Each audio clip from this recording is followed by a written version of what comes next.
बिस्मिल्लाहिर्रहमानिर्रहीम अस्सलाम वालेकुम स्टूडेंट्स। तो आज की हमारी इस वीडियो का टॉपिक है कम्युनिकेशन स्किल्स। आज हमने देखना है ये पोर्टफोलियो की एंट्री नंबर 2 है ऑफ ब्लॉक 1। हम कम्युनिकेशन स्किल्स का एक जनरल ओवरव्यू लेंगे एंड सॉर्ट ऑफ जो एलओज हैं हमारे पोर्टफोलियो के, जो जो पॉइंट्स नेसेसरी हैं लिखना है इस पोर्टफोलियो में, उनको डिस्कस करेंगे। इसके बाद आपने क्या करना है, आपने इस पर रिफ्लेक्टिव राइटिंग करनी है, इसमें कोटेशंस ऐड करनी है, पिक्चर्स ऐड करनी है and then you are done with your portfolio entry number 2।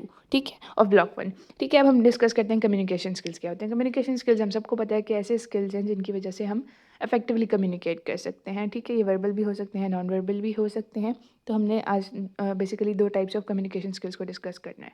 ठीक है, सबसे पहला स्किल है verbal skills, verbal communication skills which will involve of course कि आप अपनी बात को बता के, मतलब कुछ बोल के अपने आइडियाज़ को जो है कम्युनिकेट करें, कुछ बोल के या कुछ लिख के अपने आइडियाज़ को कम्युनिकेट करें, तो उसको क्या कहेंगे, वर्बल कम्युनिकेशन स्किल्स कहेंगे। और वर्बल कम्युनिकेशन स्किल्स में क्या क्या आ जाता है कि आपकी लैंग्वेज प्रोफिशिएंसी कैसी है। फॉर एग्जांपल, आप जिस एरिया में हैं वहाँ के जो लोकल लोगों की लैंग्वेज है उस पे आपकी ग्रिप कितनी है। फॉर एग्जांपल, अगर आप बलूचिस्तान में रह रहे हैं तो आपको बलूची आती है या नहीं आती है, जो भी वहाँ की लोकल लैंग्वेज है वो आती है या नहीं आती।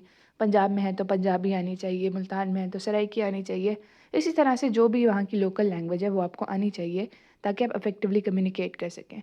अगर आपको वो लैंग्वेज नहीं आती होगी तो पेशेंट भी आपको बताते हुए हेजिटेट करेगा, क्योंकि उसको मतलब आपको उसकी बात समझ नहीं आएगी और उसको आपकी बात समझ नहीं आएगी। तो वर्बल कम्युनिकेशन स्किल्स ये हैं कि आपकी लैंग्वेज पे अच्छी ग्रिप होनी चाहिए। दूसरा, आपकी टोन ऐसी नहीं होनी चाहिए कि वो पेशेंट को रिलक्टेंट करे। आपकी टोन ऐसी होनी चाहिए कि वो पेशेंट को ईज़ करे कि वो सब कुछ जो भी वो फ़ील कर रहे हैं, ख़ासतौर पे ये जो साइकोलॉजिस्ट होते हैं उनके लिए ज़रूरी होगा। और वैसे भी हिस्ट्री देते हुए अक्सर पेशेंट्स हेजिटेट करते हैं। ठीक है, तो आपने उनकी उस हेजिटेशन को रिमूव करना है by your verbal communication skills. ठीक है, वर्बल एंड नॉन वर्बल दोनों कम्युनिकेशन स्किल्स से आपने उसको रिमूव करना है। इसके बाद हम आ जाते हैं कि वर्बल कम्युनिकेशन स्किल्स का मोस्ट इंपॉर्टेंट पार्ट क्या है, एक्टिव लिसनिंग। एक्टिव लिसनिंग में आपने क्या करना है कि एक तो आपने जो भी पेशेंट कह रहा है उसको सिर्फ मतलब सुनना नहीं है, पैसिवली नहीं सुनना, बल्कि क्या करना है, उसको अंडरस्टैंड भी करना है, उसको इंटरप्रेट करना है कि अच्छा, अगर इसे मसलन अगर किसी पेशेंट को डिस्निया हो रहा है तो उसको क्या क्या प्रॉब्लम्स हो सकते हैं।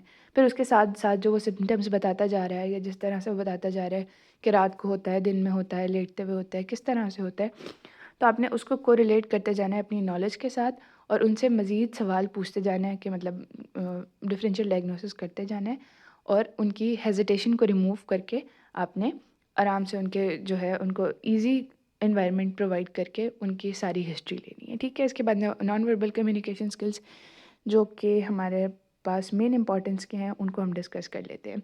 नॉन वर्बल कम्युनिकेशन स्किल्स क्या होंगे कि ऐसी चीज़ें जो भी ऐसा कोई भी आइडिया जो आप कन्वे कर दें विदाउट इवन सेइंग। ठीक है, वो आपके फेशियल एक्सप्रेशन से हो सकता है, बॉडी जेस्चर से हो सकता है, ठीक है, आई कांटेक्ट से हो सकता है, इस तरह की चीज़ों से हो सकता है। इनफैक्ट एक ही लफ्ज़ को आप डिफरेंट तरह से बोल सकते हैं टू कम्युनिकेट डिफरेंट मीनिंग्स। ठीक है, बॉडी लैंग्वेज है नॉन वर्बल कम्युनिकेशन स्किल्स में सबसे पहले कि आपने जो है जब पेशेंट आए तो उसको वार्मली वेलकम करना है। ऐसा नहीं लगे कि आप फ्रस्ट्रेट हो रहे हैं पेशेंट से या पेशेंट की किसी बात से आप फ्रस्ट्रेट हो रहे हैं, इस तरह का नहीं होना चाहिए। बल्कि आपके जो क्लिनिक का एनवायरनमेंट है या जहाँ पे भी जो आपकी हॉस्पिटल सेटिंग्स है उसको एक फ्रेंडली एनवायरनमेंट प्रोवाइड करना चाहिए। ठीक है, और डोंट सिट, आपको किस तरह से बैठना है ये भी यहाँ पे लिखा हुआ है कि uncrossed arms and relax posture के साथ आपने बैठना है। ठीक है, to make the patient feel comfortable. ठीक है, इसके अलावा आपके जेस्चर्स मैटर करते हैं। आपके जेस्चर्स भी इस तरह के होने चाहिए। मतलब अगर फॉर एग्जांपल अगर पेशेंट को उल्टी भी आ गई है, मतलब उसने वहीं पे वॉमिट कर दी है, तो आपका जेस्चर ऐसा नहीं होना चाहिए जैसे उसने कुछ अनयूजुअल कर दिया है, बल्कि आपने उसको ऐसे ही लेके चलना है जैसे अगर आपका कोई अपना घर वाला होता है तो आपने उसको लेके चलना था। क्योंकि पेशेंट को आपने हेजिटेटेड फील नहीं कराना, रिलेक्टेंट फील नहीं कराना, बल्कि क्या करना है कि उनको ईज़ करना है। आई कांटेक्ट अच्छा होना चाहिए और सपोर्टिव होना चाहिए। ठीक है, इसके अलावा हमारे पास अब आ जाती है नेक्स्ट एंटिटी, हमने क्या लिखनी है, types of communication at professional level. इसमें कौन कौन सी कम्युनिकेशंस हैं, पेशेंट केयर गिवर कम्युनिकेशन, यानी जो डॉक्टर है या हेल्थ केयर प्रोवाइडर है वो पेशेंट के साथ किस तरह से कम्युनिकेट करता है। इसमें क्या है कि हमने जो भी हेल्थ केयर प्रोवाइडर है उसने पेशेंट को उसकी प्रॉब्लम्स का बताना है, उसके ट्रीटमेंट का बताना है, ट्रीटमेंट ऑप्शंस क्या क्या हो सकती हैं। जैसे हमने बिहेवियरल साइंसेज में पढ़ा है, यूज़ योर ब्रेन्स, कि आपने बेनिफिट्स बताने हैं, ट्रीटमेंट के अल्टरनेटिव्स बताने हैं, इसके अलावा अगर ना करें तो क्या होगा ये बताना है। सब कुछ इस तरह का मतलब उसको पूरी इन्फॉर्मेशन प्रोवाइड करनी है in the simplest way, complexities में नहीं लेके जाना, उसको सिंपल वे में समझाना है कि आपके साथ क्या मसला है, क्या ट्रीटमेंट हो सकता है, नहीं करेंगे तो क्या होगा, अल्टरनेटिव्स क्या हैं, कॉस्ट क्या आएगी, सब कुछ।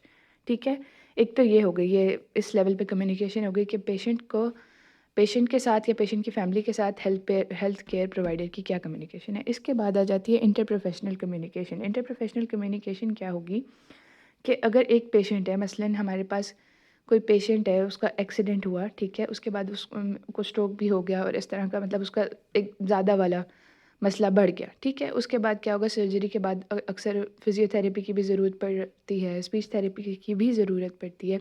सर्जन ने तो अपना काम कर दिया, अब उसका क्या काम है कि वो जो उसके बाद जिन थेरेपिस्ट ने उनका काम करना है उसको सही से इन्फॉर्मेशन प्रोवाइड करे कि इस पेशेंट को क्या मसला था, हमने इसको किस तरह से ट्रीट किया है और अब इसकी ट्रीटमेंट ऑप्शंस क्या हो सकती हैं। तो ये एक इंट्रा प्रोफेशनल कम्युनिकेशन अच्छी होनी चाहिए ताकि पेशेंट का जो सारे हिस्ट्री है और उसका क्या इलाज हुआ है वो अच्छे से जो हेल्थ केयर प्रोवाइडर्स हैं वो समझ सकें और उसके बाद उनको उसी वे में लेके चल सकें। ठीक है, इसके अलावा ये हो गया इंटर प्रोफेशनल कम्युनिकेशन। ठीक है, इसके अलावा इंटर प्रोफेशनल कम्युनिकेशन क्या होगा कि जिस तरह से शिफ्ट्स चेंज हो रही होती हैं, मॉर्निंग शिफ्ट होती है, नाइट शिफ्ट होती है, तो उसमें भी जब डॉक्टर चेंज हो या पेशेंट चेंज हो तो उसमें एक इफ़ेक्टिव कम्युनिकेशन होनी चाहिए। मसलन अगर डॉक्टर शिफ्ट हो रहा है तो जो नेक्स्ट ड्यूटी पर डॉक्टर आ रहा है, आपने उसको पूरी इन्फॉर्मेशन प्रोवाइड करनी है कि इस पेशेंट को ये मसला है, ये इसका ट्रीटमेंट चल रहा है, इस तरह से इसको एलर्जिक है या जो भी है, मतलब इसकी हिस्ट्री है। ठीक है,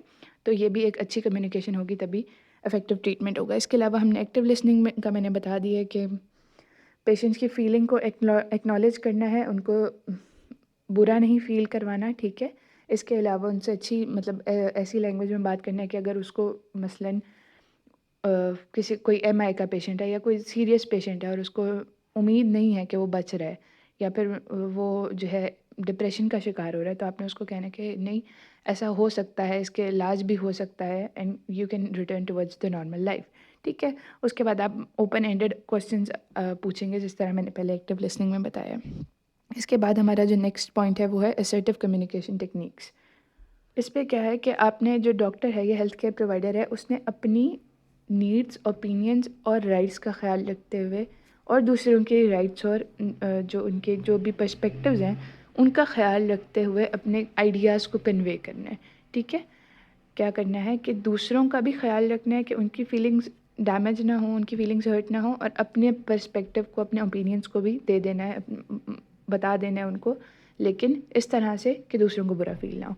मसलन अगर आप जो है थक गए हैं, ठीक है, जैसे ड्यूटी थी, 12 घंटे की ड्यूटी थी, 24 घंटे की ड्यूटी थी, फिर आप थक गए, तो इस पर क्या होगा कि आपने ऐसी स्टेटमेंट्स यूज़ करनी है कि आई एम टायर्ड, या इस तरह की स्टेटमेंट्स यूज़ करनी है। इस तरह की स्टेटमेंट्स नहीं यूज़ करनी कि पेशेंट्स मतलब जिससे इल्ज़ाम किसी दूसरे पे लग जाए। ठीक है, तो आपने स्टेटमेंट्स यूज़ करनी है विद